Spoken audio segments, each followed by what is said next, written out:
Salut à tous. Aujourd'hui, je vais partager avec vous 8 ultra-principes efficaces qui vont changer vos manières, vous aider à réussir à 95%, tout en devenant 100% autonome. Que vous soyez au lycée, à l'université ou même en formation professionnelle, ces conseils sont faits pour vous. Si vous n'êtes rien de tout ce que je viens de citer, alors restez jusqu'à la fin, j'ai une petite surprise pour vous. Chaque point peut faire une énorme différence dans vos résultats. Dans cette vidéo, on ne va pas surtout parler de la galère d'étudiant. Ouais, encore mieux que vous venez de tomber sur cette vidéo parce que vous êtes riche sans le savoir. Je te laisse le lien dans la description pour suivre encore une vidéo qui va ouvrir tes yeux. J'aime quand ma communauté se concentre beaucoup plus sur la vie, et surtout sur les vidéos qui anticipent les dangers de la vie. Tu n'es galère pas, t'as pas juste trouvé ton bain. Et à la fin de cette vidéo, je te promets des bonnes choses. Commençons. Un étudiant doit marcher sur ces 8 principes. Principe numéro 1. Apprends à gérer ton temps comme un pro. C'est la première étape pour réussir. 10% des étudiants qui savent au moins gérer leur temps. Beaucoup d'étudiants procrastinent ou passent trop de temps sur des tâches inutiles, ce qui les empêche d'atteindre leurs objectifs. Voici comment éviter ça. Utilisez un agenda ou une application de gestion du temps. Cela peut être un agenda papier, Google Agenda, ou des applis comme Notion ou Trello. Divisez votre journée en blocs horaires. Par exemple, le matin pour les cours, l'après-midi pour les révisions et le soir pour des exercices ou des projets. C'est juste demander l'amitié avec le temps. Maintenant, pour faire grandir votre amitié, essayez la méthode Pomodoro. Vous travaillez pendant 25 minutes, puis vous prenez une pause de 5 minutes. Après 4 sessions, accordez-vous une pause plus longue de 15 à 30 minutes. Cela permet de rester concentré sans vous épuiser. Le temps aime les gens qui l'occupent tout le temps. Donc juste avant, préparez une to-do list chaque matin avec 3 objectifs principaux. Cela vous aide à rester focalisé sur l'essentiel et à ne pas vous perdre dans des distractions. Si vous ne planifiez rien, vous perdez du temps. Vous avez l'impression de travailler, mais en réalité, vous avancez à peine. Une bonne planification, c'est le point de départ de la réussite. Maintenant que vous avez tout planifié, toi et le temps êtes meilleurs amis. Principe numéro 2. Cherche un job flexible ou des revenus en ligne. Tu n'as pas besoin de te tuer à la tâche. Trouve un job adapté à ton emploi du temps. Ce que j'ai constaté, les étudiants sont souvent disposés de données mobiles plus que les autres, et souvent gratuites. Ce qui est là, c'est de faire aussi des business en ligne. Oublie la crypto ou même le pari foot. Trouve-toi d'abord quelque chose que tu aimes le plus. Ensuite, suis des formations et développe ses compétences. Après, tu pourras aussi le mettre en ligne et gagner quelque chose de plus.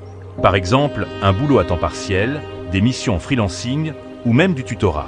Si tu as des compétences spécifiques, comme dessiner, coder ou écrire, propose tes services en ligne.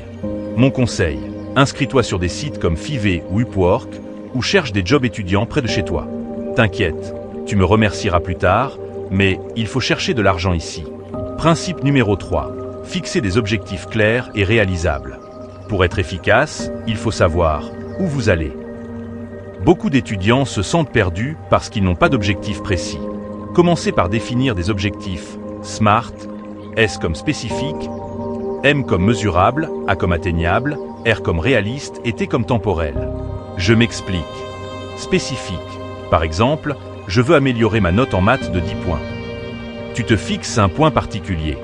Mesurable, évalue tes progrès régulièrement. Atteignable, reste réaliste, ne te surcharge pas. Réaliste, adapte tes objectifs à tes moyens. Temporel, fixe une deadline, comme d'ici 3 mois. Même pendant une année, souvenez-vous que le temps est maintenant votre meilleur ami. Tout ce que vous planifiez, c'est passé comme prévu. Divisez vos grandes ambitions en petites étapes. Par exemple, si vous préparez un examen de fin d'année, fixez-vous des mini-objectifs hebdomadaires. Et surtout, motivez-vous avec des récompenses. Quand vous atteignez un objectif, offrez-vous quelque chose.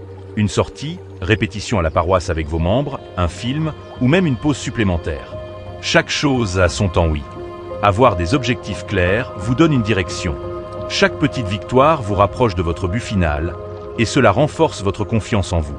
Vous êtes déjà invincible. Mais il vous manque quelques petites choses.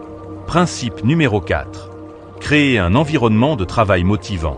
Votre environnement influence énormément votre productivité. Si vous travaillez dans un endroit désordonné ou bruyant, il sera très difficile de rester concentré. Trouvez un endroit calme et bien éclairé. Si vous êtes à la maison, choisissez une pièce où vous ne serez pas dérangé. Si ce n'est pas possible, envisagez d'aller à la bibliothèque ou dans un café tranquille. Organisez votre espace. Rangez votre bureau. Gardez à portée de main tout ce dont vous avez besoin, stylo, cahier, ordinateur, et éliminez ce qui peut vous distraire. Éloignez votre téléphone. Si vous avez du mal à ne pas le toucher, mettez-le en mode avion ou utilisez des applis comme Forest qui bloquent les distractions. Un environnement propre et organisé vous aide à rester concentré, à gagner du temps et à être plus motivé.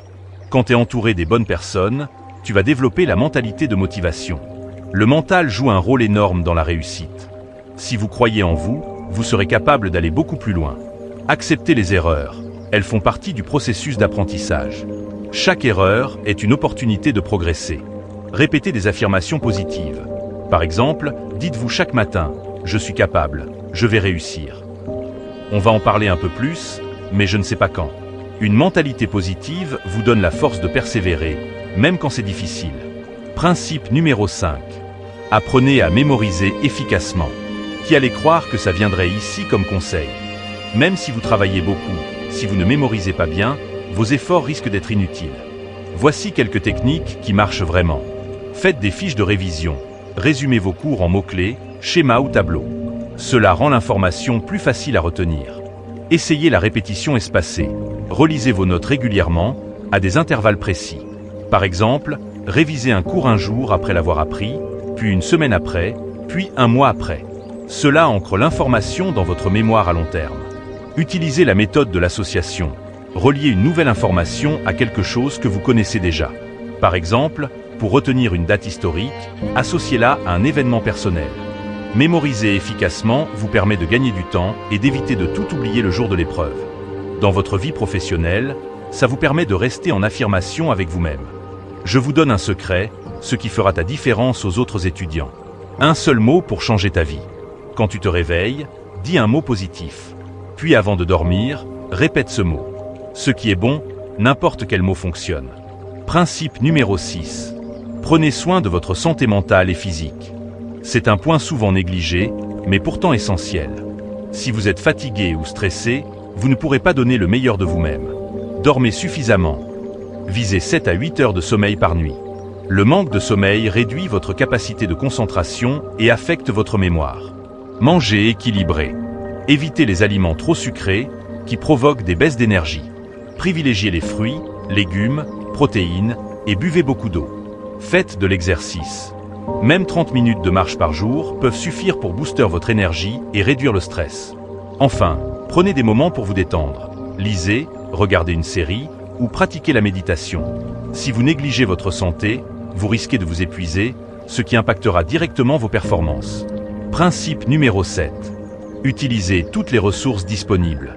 Ne vous limitez pas à vos cours ou à vos manuels. Aujourd'hui, il existe une multitude de ressources gratuites ou accessibles qui peuvent vous aider. Regardez des vidéos éducatives sur YouTube, par exemple, des chaînes comme Khan Academy ou Les Bons Profs. Téléchargez des applications comme Quizlet pour créer des flashcards ou faire des quiz. Participez à des groupes d'études. Travailler en équipe peut vous aider à comprendre des notions difficiles et à rester motivé. Plus vous diversifiez vos sources d'apprentissage, plus vous avez de chances de comprendre et retenir vos cours. N'oubliez pas la bonne raison pour vous de faire tout ça. Principe numéro 8. Évaluez vos progrès régulièrement. Pour rester sur la bonne voie, prenez le temps de faire le point sur vos progrès. Chaque semaine, posez-vous ces questions. Que ai-je bien fait? Qu'est-ce que je peux améliorer? Est-ce que mes méthodes fonctionnent? Ajustez vos stratégies si nécessaire. Par exemple, si une méthode de révision ne fonctionne pas, essayez en une autre. Et surtout, célébrez vos réussites, même les petites. Elles vous motivent à continuer. Une chose est sûre, les gens qui ne sont pas fiers de leur réussite ne le seront jamais. Évaluer vos progrès vous permet d'apprendre de vos erreurs et de continuer à vous améliorer. La réussite ne dépend pas uniquement de votre intelligence, mais aussi de votre organisation, de votre mentalité et de vos efforts constants. Alors, mettez ces conseils en pratique dès aujourd'hui et vous verrez la différence. Ce que je peux ajouter seulement. Côté finance, sois malin. Fais un budget simple. Liste ce que tu gagnes et ce que tu dépenses. Réduis les dépenses inutiles, comme manger tout le temps dehors, et pense à mettre un peu de côté chaque mois. Même 10 €, c'est un bon début. Utilise des applis comme Wallet pour suivre tes dépenses. Tu seras surpris de voir où part ton argent. Tout ça ne peut jamais se faire sans la discipline. Je ferai une vidéo entière. Comment gagner sa propre discipline seulement si vous le dites en commentaire. Je sais que vous savez plusieurs choses, mais ne soyez pas orgueilleux à ce point. On peut juste se partager et ça me plairait. Alors dites-le moi. Et maintenant que vous avez les chances de réussir à 95% et que vous êtes autonome à 100%, et que cette vidéo vous a plu, n'hésitez pas à liker, commenter, et surtout à vous abonner pour d'autres conseils pratiques.